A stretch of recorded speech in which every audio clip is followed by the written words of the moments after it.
Hello there. My name is Edna Romero, and this is the Out of Office Chat where I talk about life outside the office. And today I want to talk about what's been going on in terms of film and television, what I've been consuming. And that'll take us down the road of House of Dragons and a slight detour with a movie I've watched called 65. We'll be talking about kind of these stack of books. Now, I won't be debriefing you all on each individual one, but I want to definitely talk about my process in finding a right book for you, carving out my family tree, what that's been like for me. And before I delve into that, I'm just gonna give you also an update on what's been going on in my life in terms of career and personal life. Yeah. All right, so let's kick it off here. Like I mentioned, before delving into film, television, books, and the family tree, just a quick touch base on what's been going on, for my career and my personal life, just because they're so intertwined. So this past summer has been busy. It's been a busy summer. I I was fortunate enough to get a couple of projects come my way this summer, and I've been fortunate to build really good relationships, go to a couple of events, and they've been really really great. I'm not gonna lie, I'm so blessed to have that happen in my life. But you know what that's done is I feel like it's kind of taken away from my personal brand, kind of building out my I guess my persona, which is a part of this includes a podcast. Um, and it was okay. I was expecting it to kind of alleviate a little bit towards the end of summer, but you know what? Unfortunately, and I mentioned this in episode I think 10, the last episode. Someone in my family actually broke their leg. My older brother broke his leg, and no one in my family has ever broken a thing. So it was a first for all of us. So we were all kind of freaking out, I mean, rightfully so. It's a broken leg, and we all kind of scattered to make sure that he was okay. He was getting the proper accommodations.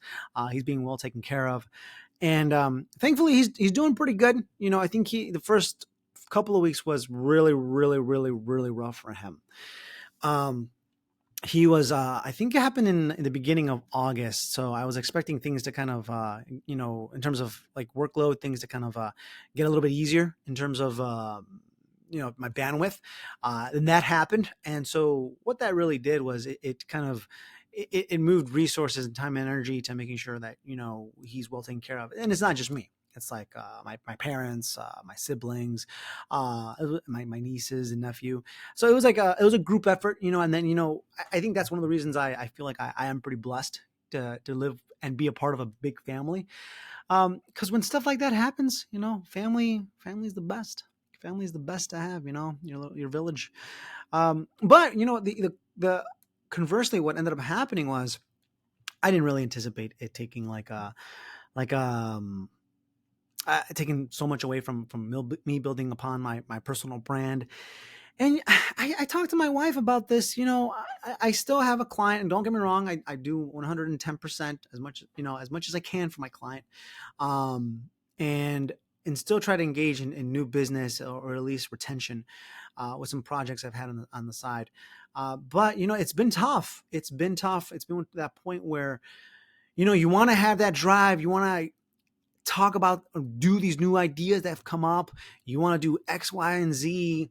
You want to build out this. You want to build out that. You want to build relationships and all that good stuff. And I found myself towards the middle and end of October. I even told my wife, I was like, I'm just feeling very lethargic. I'm tired. I'm very, very tired. I don't want to do anything in terms of like building out my personal brand. Don't get me wrong. SEO is my bread and butter. I enjoy it. It's phenomenal. But I find myself being like really burned out. And she even said, you're like, well, you're split across two careers. You're split across two careers. On top of that, you've shifted the dynamic in the family. So these two careers, it gets difficult. But the benefit or the upside to that is, as an independent consultant, it does afford me the opportunity to go ahead and take care of my family. So let's say like today, I'm recording this on a Friday, and I hope to get it out to y'all before end of day, so you can enjoy it over the weekend. But like today, if I wanted to, I can definitely, I'm caught up with all my work. I can go ahead and take the afternoon off, go pick up my son from his sitters and enjoy it, and sometimes it's not like that, or conversely, when my brother initially broke his leg, I could have just gone ahead and just go straight to their house, and just take care of him from there. He's a little bit better now. I think the immobility is what's hard to grasp with, to grapple with.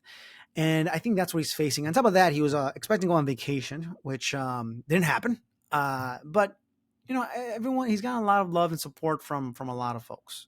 He's in a good spot, and even my mom was a little bit beat up about it. But one thing I've told both of them, thank goodness, we have our village, we have our family, and yes, he broke his leg, but he will heal and he'll have his health before you know it. So like, I mean, like I mentioned, my careers are intertwined with my personal life, and it kind of, takes, it just intertwines and affects the other. So that's all I want to talk about in that end. So what I do want to talk about is how I've been trying to de-stress, what I've been trying to do to kind of like have a good time. And it always is around film, TV, books, or what have you. And in this case, in this episode, we'll talk about Family Tree, and I'm actually pretty darn excited to talk about that. Before I do, I'm gonna actually take a sip of my I was gonna say wine. It's not wine. It is tea, chamomile tea. It's oh so good, and I made it at home, so it's nothing too nuts. Sorry, I just got a text. Alrighty, all right, let's kick it off, guys. Whew. Film and TV. Now, this might be a short segment. I'll be honest. It's going to be probably pretty darn short. Film and TV. I haven't been really watching a lot. I've been going to bed like around 9:30. I've been actually. You can see the books. This is what I've been consuming my time with. Is these books here? Not all of them. I won't deep dive into all of them. But just really quickly, in terms of TV, this summer, like I think the best thing I watched over the last month or so is House of Dragon. House of Dragon, House of Dragons, whatever, the Game of Thrones spinoff, House of Dragon. And wow, it is actually pretty darn good.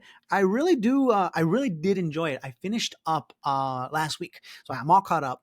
I don't know when the second season's coming up. And my concern was going into it, I heard it was good, but my concern was, is it going to be just too similar to Game of Thrones? If you haven't watched Game of Thrones, it was a solid good 6 seasons. I would say 6-7 seasons, and the last season and a half was just horrible. I'm not even gonna lie, Game of Thrones, it ended on such a low note. It was so disappointing. How disappointing was it? Well, it was so bad. The last season, I tell people, there was one night after I watched I forget which was season 8, season 9. After I'd finished, I got up to use the washroom like at 4 o'clock in the morning, and I was just there in the bathroom, so angry, grumpy. I was like, how the heck can they finish that like that? I was so upset. Granted, I just think I was still really tired, but still. In any case, I was worried it wasn't going to be as good as the first couple of seasons of of Game of Thrones. But you know what? House of Dragon did a really phenomenal job. I mean, the folks that created it or written it or whatever, did a phenomenal job. Now, I'm not even going to talk about like any kind of production or behind the scenes. I know they do have after each episode, they have like a behind the scenes. I didn't really do that because I just wanted to get caught up with it. Because I started off first, and my wife caught up to me. Not only did she catch up to me, but she blew right past me. She caught up like in a couple of days. So I really wanted to catch up so we can have something to talk about. And I did catch up. It was a really good show. Really well written.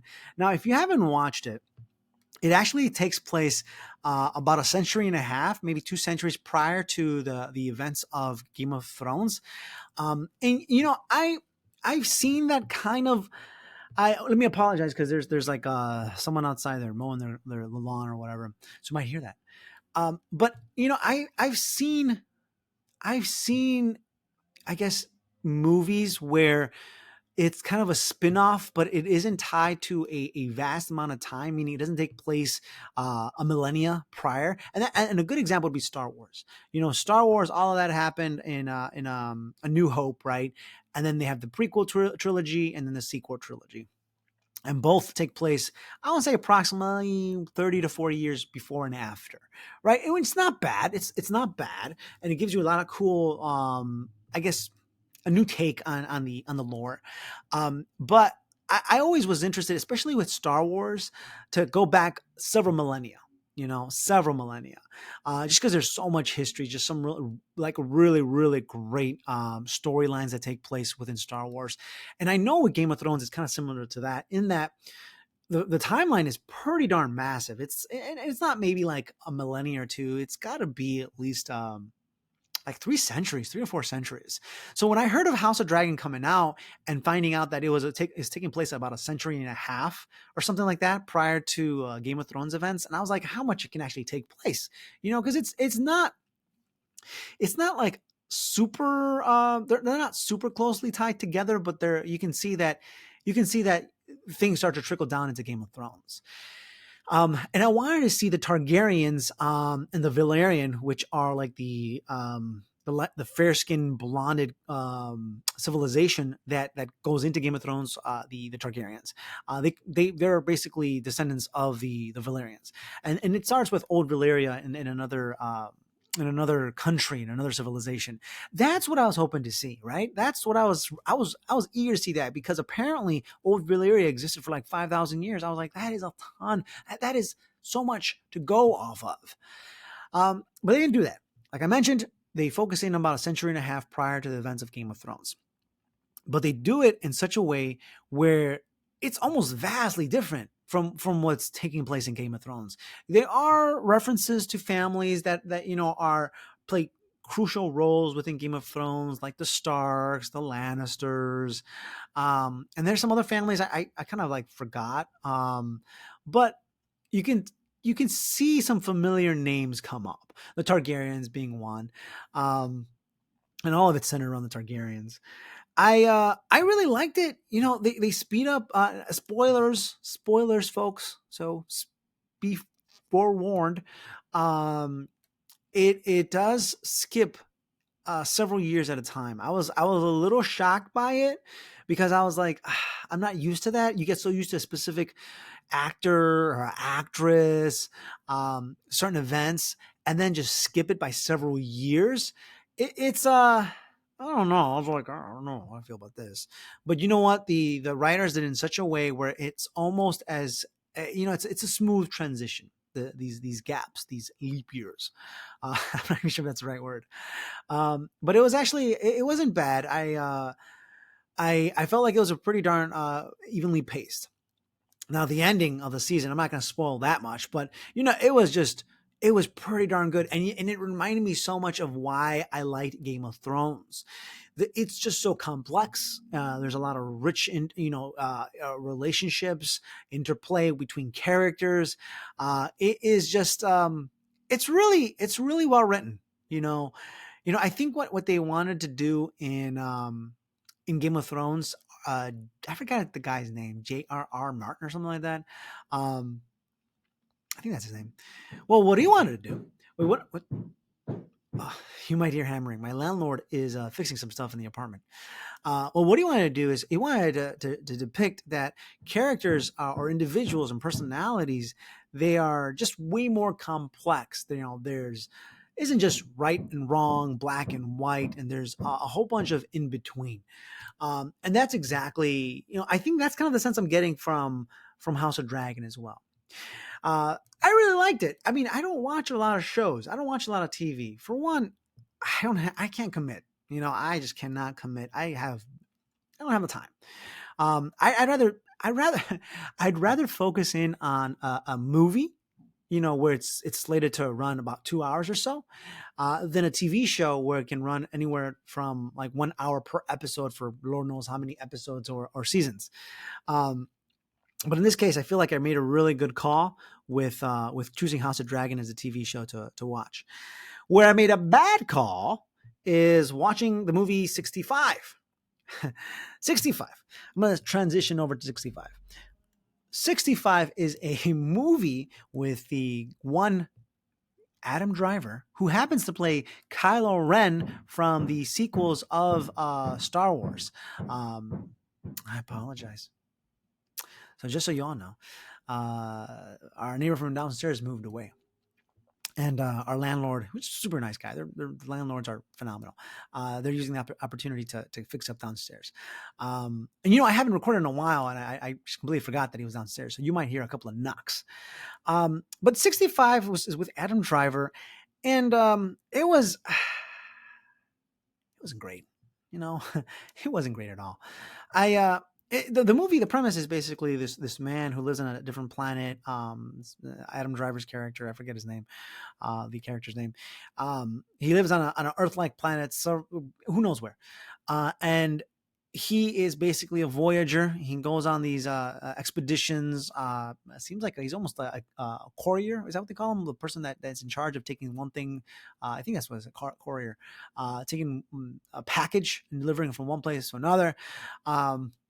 So he is actually in charge of taking human bodies, not in a raw, like a horror way, but they're cryogenically frozen, and delivering them to a new planet. And so in this case, he was slated for what 2-year mission or whatever. But he come across his asteroids and his ship, it gets all knocked out. It crashes on planet Earth, and get this, 65 million years ago. 65 million years ago. And when I first heard about it, I'm like, ooh, that is so cool. Like, that is awesome. I don't know how this guy ends up on planet Earth 65 million years ago with the dragons, with the dinosaurs, but that's cool. I thought it was going to be like a time travel movie, or like something about like the predecessors of humanity coming to to planet Earth and seeding the planet with humanity. No, it was a guy who crash landed on the planet. He lost his entire, I guess, his crew, his flight, except a young woman, a girl. So basically, the movie is about them surviving a planet riddled with dinosaurs, and it spans like 2 or 3 days. The dialogue is not great. It's all a little cliche. The he speaks English, being from another planet. He speaks perfect English. The young one, she speaks, I think, a native language from the planet they're from. And I just thought that was weird. I really thought that was weird. Because we speak English now. You would imagine that the dialect would have been much, much more different. They could have picked a different dialect or another like made up language. I have no idea. In any case, the movie goes on where he's trying to basically run around. You see, this is how enthused I am about the movie. It wasn't great. It was just not a great movie. They escape. Oh, you know what?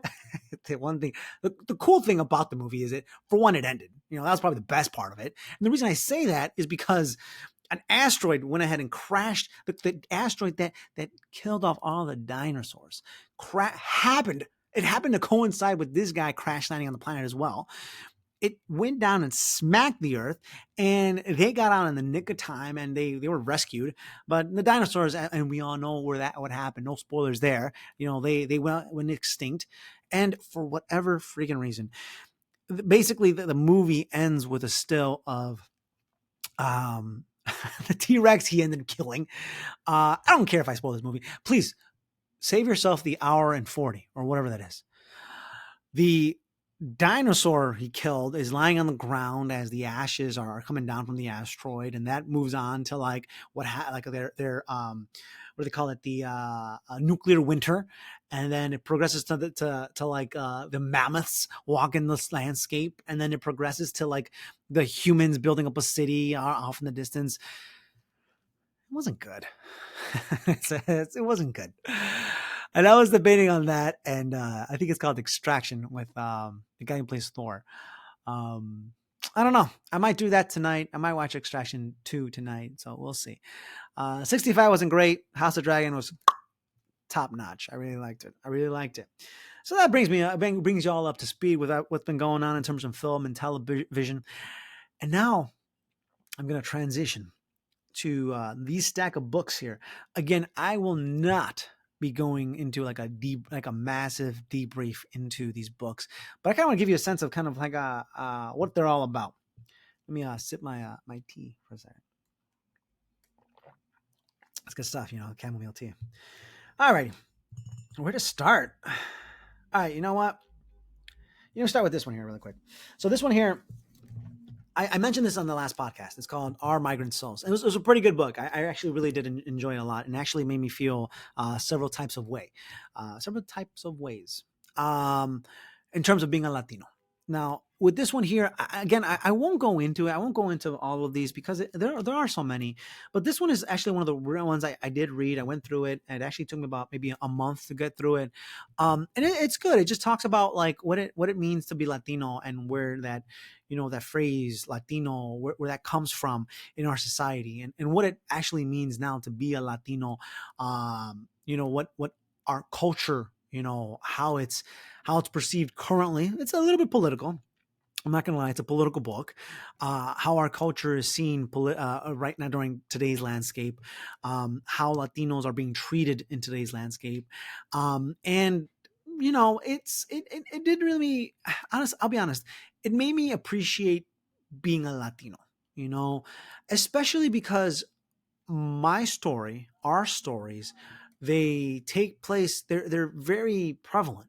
We are first generation, second generation individuals, and some places third generation individuals whose culture resides in a different location, a different region of the world, a region which has been in some cases war torn. So a good example it calls out here a few times: El Salvador. Um, you know, During the 90s, I think there was a mass migration from El Salvador on over to the United States because of what was happening in El Salvador. And I think other parts too, maybe Honduras. Um, but any case, he outlines just kind of like some of these individuals he's identified and interviewed, and kind of what it means to kind of be a Latino in a new country, in a new location. And I can sympathize with that. I can sympathize with that because my parents came over from Ecuador about I have no idea, 42 years ago, 43 years ago. And they started, building up a family around here, a life around here. And in terms of grappling with what it means to be Latino, I've gone through that as well myself, and it's happens more it happened more in my youth. And I'll share. I'll deviate away from the book, and it happened because, well, I just got started with my career. I grew up in Logan Square in Chicago, which was predominantly Latino before being gentrified. So a lot of the experiences I had were around, being a Latino youth. So getting my career started, it was a huge cultural shock. I think that's the best way to put it. It was a massive cultural shock. A lot of the folks I started working with, for one, didn't know the landmarks that I knew. Two, didn't have the experiences that I had. So it was a little tough. But reading this book, it really made me appreciate, that there are others out there with similar stories where, you're learning Spanish is your first language, where your parents are trying to learn English, or they're trying to build up their own businesses. And I think as varied and colorful as our stories are, there are overlaps across a lot of us. So it was nice to be reminded about that. So I went on and on, and it also talked about, I think, Native Americans, which actually taught which touched really nicely, or delved really nicely into another book I'm going to talk about briefly. So it was a good book, but after a while, I kind of got tired of it, and I know I get tired of a book if I'm like dragging my feet on it. It took me about a month and a half to finish that. I think after a while, I just kind of, okay, I understand. Like, it is about what it means to be Latino, through one's own eyes, through the eyes of the country, and as well as through the eyes of your culture. It wasn't a bad book. I'm not going to say it wasn't a bad book, but after a while, I kind of got tired of reading it. It took forever, and I told my wife, I just want to finish this book already. It's just because I want to get it over with. I've invested so much time. Not a bad book. I thought I'd talk about it. I'll probably return it. I got it from the library. It was not bad, not bad. So that they made references to the Native Americans, and I think the reason why they made references to the Native Americans is because, I guess, it kept talking about indigenous folks, and the indigenous folks in the United States, the Native Americans. So it got me really intrigued, and I started looking up good books written by Native Americans, and I found this book called "Walking with Grandfather." I'll show you the cover right now. This one right here, "Walking with Grandfather." I love this book so much.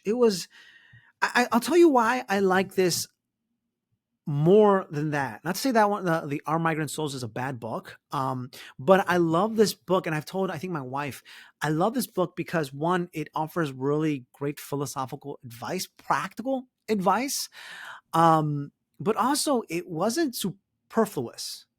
It wasn't beefy. It didn't necessarily it wasn't trying to come off more than it was. I think that happens to a lot of us. Listen, I work in the SEO space, and a lot of folks use semantics and verbiage to make themselves sound smarter. Um, so I'm glad this individual, his name is Joseph M. Marshall III. It was a really easy read, but it also just really great. It flew by. I think I must have finished this in maybe a week and a half. Um, Walking with Grandfather, it was about Joseph F. Marshall who basically lived. I think it was a reservation, but he lived on a farm with his grandfather during certain summers, and maybe throughout the year as well. Actually, so he lived with his grandparents, and he basically wandered the reservation, his farms, and the book is essentially outlining the lessons he learned from his grandfather, and they vary. I think one lessons. I mean, there are several really great lessons, including coming to terms with death. Getting back in touch with your roots. And let me actually pull up the table of contents here. Um, the Trail to Yesterday: The Importance of Identity. That one's pretty good. I like that one. The Way of the Wolves. Actually, let me talk about the Trail to Yesterday: The Importance of Identity. So this one here was really great because it actually delves into my family tree, which I'll talk about towards the end of our podcast. And I talked about like the significance of understanding where you come from, understanding your forefathers, your foremothers, and basically, you know, how I interpret it as, and everyone interprets it differently, but basically how those roots, understanding your history, how they'll ground you, how it basically it helps you stay firm in a changing world. If you look at the world as just a constant hurricane where everything changes, knowing your roots, knowing your history is meant to ground you. And it's funny because I've been feeling that way as well. So that's why this book resonated so much more with me. I've been feeling that way as well, and I've been striving towards understanding my family history, which is why I have a segment today called "Carving Out My Family Tree." Um, and it was very nice, or it was just very good timing, good coincidence that I picked up this book as I was building out my family tree. It talked about Way of the Wolves. That was a good one because it talked about, I don't know your perception on wolves, and I didn't know much about wolves. I'm a city boy. I'm a city dude. So there aren't any wolves in Chicago. Actually, our hockey team might be the wolves. I don't know. In any case, I didn't know this about wolves, but they're very hierarchical. They're very they have like a family structure where there is a dominant one, maybe the male, I'm not sure, and then a mother and children that go with it. Um, and then the children go off, they grow up, and they start their own family. So it's very much like us people. Um, but what I thought was pretty interesting was that the misconception there were around wolves when the European settlers came by. Uh, I think there was just a lot of hostility between the wolves and their animals, and so they basically blanketed the idea behind wolves as being very carnivorous, hostile, and just savage. And apparently the wolves, they're not a huge threat to humans. Yeah, they're probably a threat to livestock. But I always thought that wolves were like kind of like bears, where they were just attack, and apparently that doesn't happen. I heard that based on this, it kind of they steer clear of humans. Um, Other items include the Greyhound, which was about that was pretty cool. It was about a dog that came through the farm and just hung out there for a bit and then left when it needed to leave. So that was a really cool, like, phases come and go, and they're meant for a reason. The bow and the arrow, and I guess the bow archery within Native American society was a craft. it was like on like a just something that's taken extraordinarily serious. It makes sense. I mean, they're the weapons, and you're building it out themselves. So it gets sophisticated. The Shadow Man. I don't really. Oh, the Shadow Man. Oh, that was great too. The Shadow Man was about, there are times where we have to, as humans, get violent. That's why we talk about war. But even in this book, according to him, and he is a Lakota. Yeah, he's a Lakota Native American. Um, he even talked about war and that war isn't really something Native Americans really pushed for. I mean, I know there was, neighboring tribes that fought with one another, and even calls that he calls that. But to him, he said to Native Americans, sending off thousands of men to die in a battle it didn't make any sense. So, but that talks about when you have to take up arms against a hostile.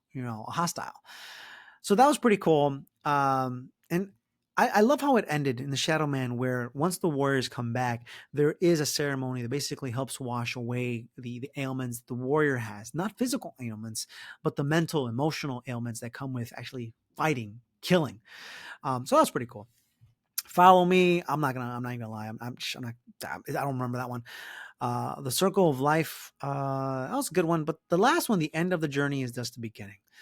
That one was good because it talked about death. It talked about how death is a natural part of life, and to avoid death is doing life a disservice because they're just so intertwined and they're just natural progressions.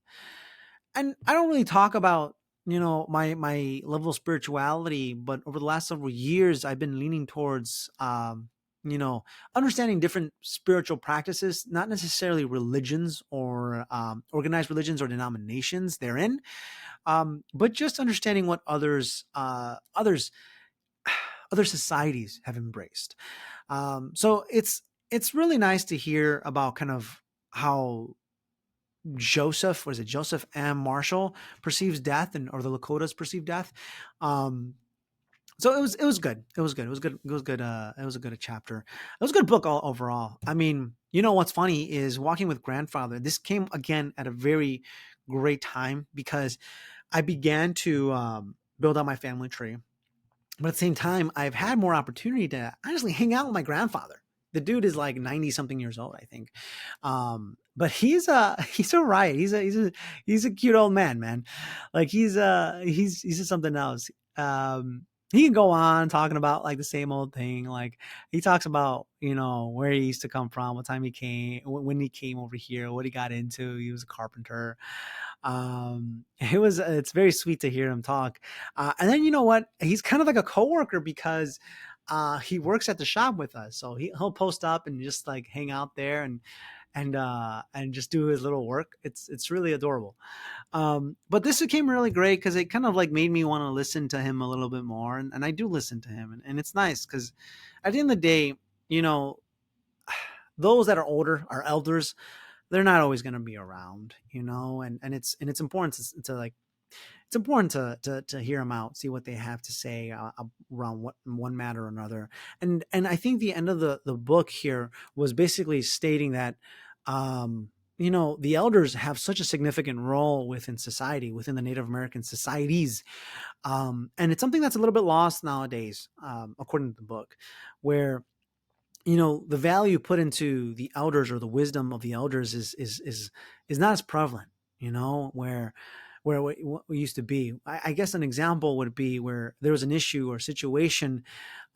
They were gathered all the elders who are the wisest of a tribe or society, and kind of ask them to commune about what to do, how to proceed with a certain matter. And it was good. It is very eye opening, and it makes me want to be a better person and listen to my elders. That includes my parents, my aunts, and my uncles, and my grandparents, of course. So that was a good book. That was a good book. I really enjoyed that. Now, folks, the ones right here behind me, we're gonna breeze through them in no time because honestly, like I didn't read them. Yeah, I'm looking at them right now. All right, cool. So Bernard's Cornwell's Sword of the Kings. I was like, I'm gonna read this one. This is really cool, like Game of Thrones sort of stuff. This is like the eighth book in like an 11-part series, and I'm like, I'm starting in a really awkward spot. I'm not gonna read it.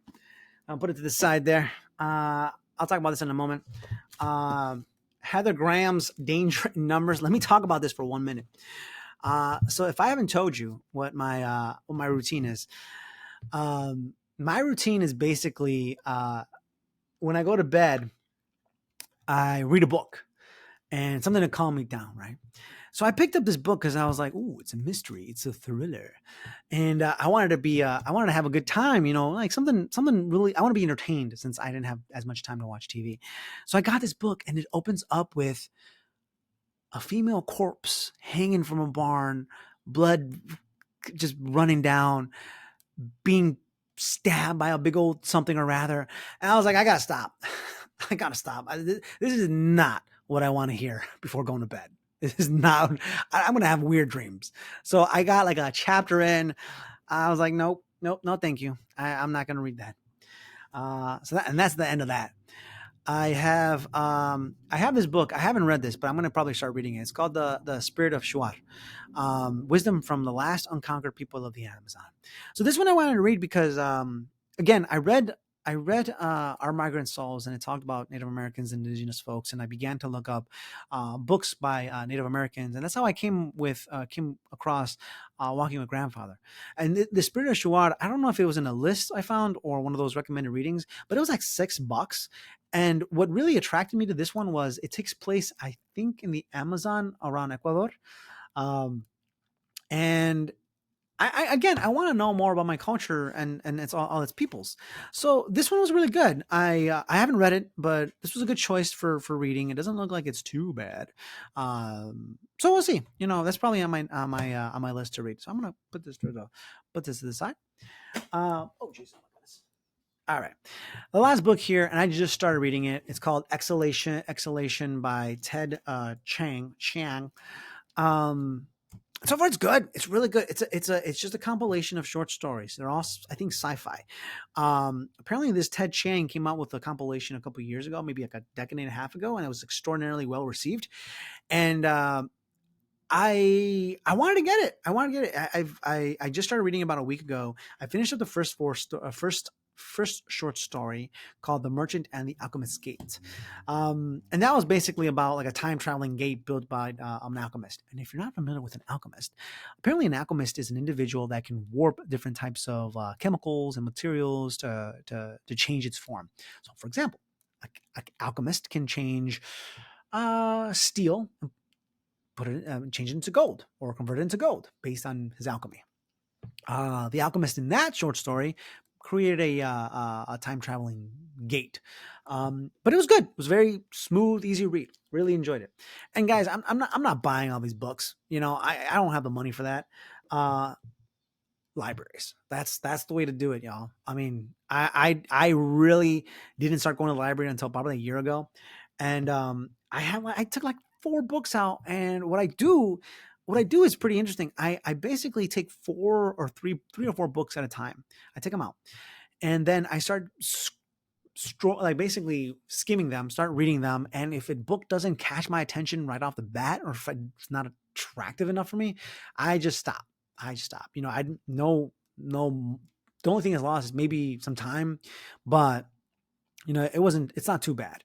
Books are expensive. Books are like $20.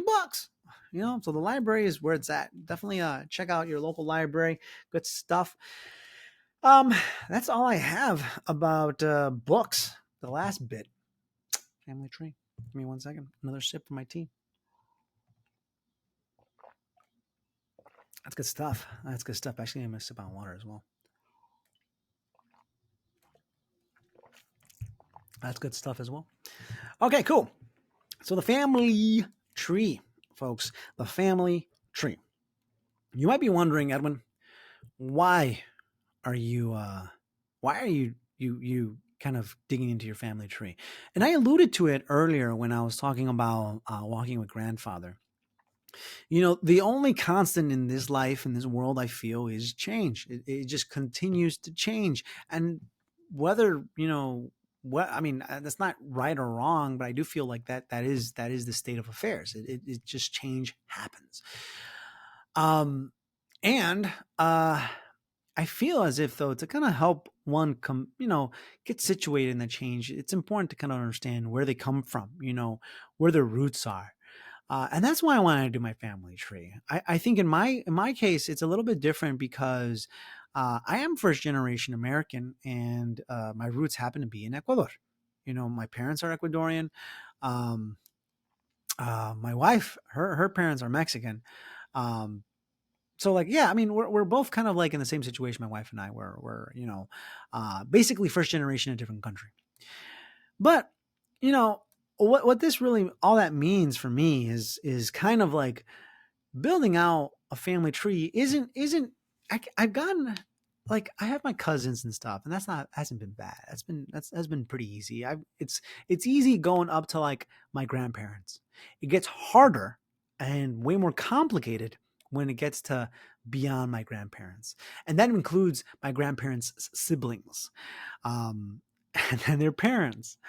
Um, so it gets, for example, I uh I was talking I actually have this here. I was talking to my grandmother. She was in town visiting my brother who broke his leg about a month ago, less than a month ago. I was talking to my grandmother and I asked her, if she remembers her siblings. And she does. So she has four siblings that from her mother and father. What ended up happening was her mom passed away when my grandmother I think recently got married. But her father, so my great grandfather, got remarried. He got remarried with a second family, and they had five kids. My grandmother doesn't know her, I guess, half siblings. I guess they are half siblings. I only got two names, and the trick is carving out and mapping it out, right?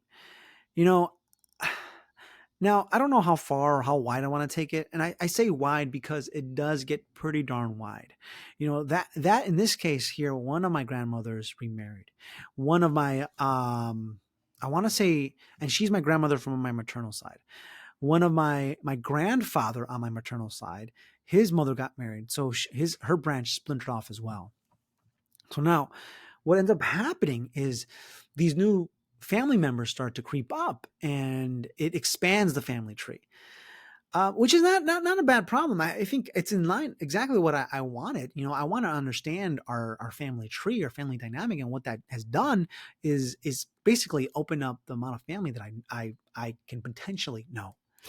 Um, Now the problem is keeping track of it. So I have this notebook. You might maybe have already seen me scroll, but this is the notebook I basically use on a very regular basis. I scribble down all my notes, my thoughts, and all that good stuff. But I started to scribble down my family tree.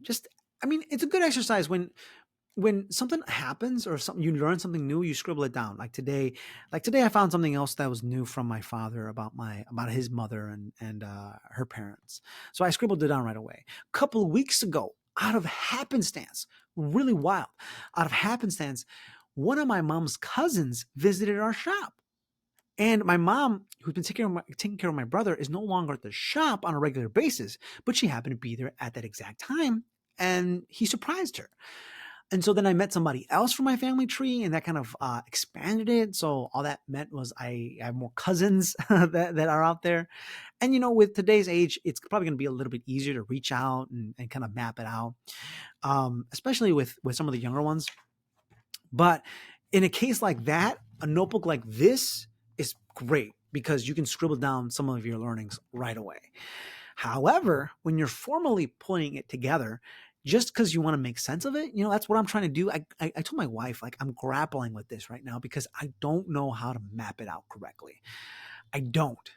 Like, I have all these names, I have all these like relationships, but this notebook isn't helping me. So I struggled with that a little bit. And you know what? I started to do software. I started to use a software called Miro. Miro board is a Miro board is a I think it's my wife. Miro, maybe. Miro board is a whiteboarding tool. And it was good. I thought it was going to be good, but it became a lot more convoluted, and plus it didn't feel right. I feel like with something like this, I want to be able to physically be able to draw out my family tree. So that's kind of my urge. So what I did, I came up with it last week. What I ended up doing was I bought a binder. I bought a binder and a whole bunch of plastic sleeves. And what I'm going to do is map out, I call them pods. So my family, my siblings and I, my parents, were a pod. And I'm going to start mapping out pods, put them in a sleeve, and just house them in my binder. So when I need them, I can just start, taking them apart and then putting them together like basically like puzzle pieces, to see the various relationships that exist, the connections, who's related to who. It's going to be pretty wild. And I just started doing that. It's not easy. Like you would think, oh, it should be pretty straightforward. It should, right? But as I begin to kind of map it out, it's actually a little bit more complicated than I initially would thought. So that's what's happening. That I'm building that out. I'm glad I moved away from the software and actually am writing it out. I'm really curious to see how it turns out. It's probably an ongoing project for a while, and we shall see. And the other part of this, honestly, is um, I want my son and whatever kids we have thereafter to kind of understand their background as well, their family, so they know that it's a lot larger than my mom, myself, my wife, and his mom and dad, and that he does come from somewhere else, that his roots are they're there, they just need to be uncovered. um, I think I think it's gonna be a lot of fun. It's gonna be very interesting, especially as I start having these conversations with various people. I think I went as far back as my great grandparents on my great grandparents for my maternal grandmother and grandfather, and my paternal grandfather. I did not understand my great grandparents on my paternal grandmother. So what that means is like my dad's mom's parents. I haven't carved that out yet, so I'm pretty curious to see how that goes. So yeah, I mean that's kind of what I've been up to out of the office. It's kept me busy. It's actually a lot of fun. I've been between reading and looking at my family tree. It's been a lot of fun. And earlier on, I talked about like career and stuff, and yeah, I haven't had a lot of time to kind of focus on building out my personal brand, making it a lot more kind of like passively incomey. But that's okay. I think this is actually really great. I think this is awesome because it's stuff that it makes me happy to learn about like, our family like this. And I don't know if anyone else is doing it, so I can't wait to finish it so I can share with other folks in case they want it. Um, but it does tie back into like I have so many hours in the day, and I can either focus on my personal brand, which is not bad, or I can focus on my family tree. And the family tree stuff is a lot of fun, so I enjoy that a lot. Um, Last thing before we go, like what else has been happening? I've actually been getting into like shoes and hats, and I don't want to say like I have like a lot of style, but like I, I like I'm always tempted to buy new shoes for either I bought my first pair of Jordans not too long ago and I was like these are nice, and then I want to buy another pair of Jordans, but they're pretty pricey, so, and on top of that, I've been getting the hats as well. So, like right now, let me share this. It's a like a beige New York Yankees hat right here. It's nice though. It's actually fits really well. It goes great with a couple of outfits. Uh, you pair that with a nice pair of shoes or sneakers, and these are some sneakers right here. Some Nike Air Max. I got cleaned up a little bit, but um, kind of been eyeing a couple of sneakers here and there. And we'll see where it goes. A couple of years ago, I was talking to a director at, I think she was a director or she was like the chief digital officer at a major shoe retailer. And I was being interviewed by them for a contracting role or a consultancy role. I didn't get it, but I built some really good relationships. And one of the things I told her, I was like, I don't think I can pull off sneakers. I was like, I don't have that persona to pull off sneakers. And she's like, you can pull it off. Anyone can pull it off. You just gotta wear it. You gotta wear it in confidence, you know? And she's right. You just gotta like be comfortable with it. Like you match it with whatever you feel comfortable with. Like I wear, I'm not wearing one right now, but I wear collar shirts a lot. And she's like, they're perfect to wear collar, that you can pair with collar shirts. So I started doing that, and and they are nice. They really are. I'm really enjoying it. So we'll see. I might buy more caps. I might buy more sneakers. Who knows? But we'll see. Hopefully, I'm a little tempted to buy another pair of sneakers as well. I was looking at some last night. We'll see. Well, that's all I have for today, folks. I am running at 50 minutes. Thank you so much for listening to me. I appreciate it. And hopefully I can get back to y'all in less than a month. We'll see, though. It's been about approximately like a month or so I churn these things out. Well, thank you so much for listening to the Out of Office chat. I hope you have a wonderful month. Please take care. If you want to reach out to me, just feel free to reach out to me through the comments or however. Catch y'all in the next one. Take care.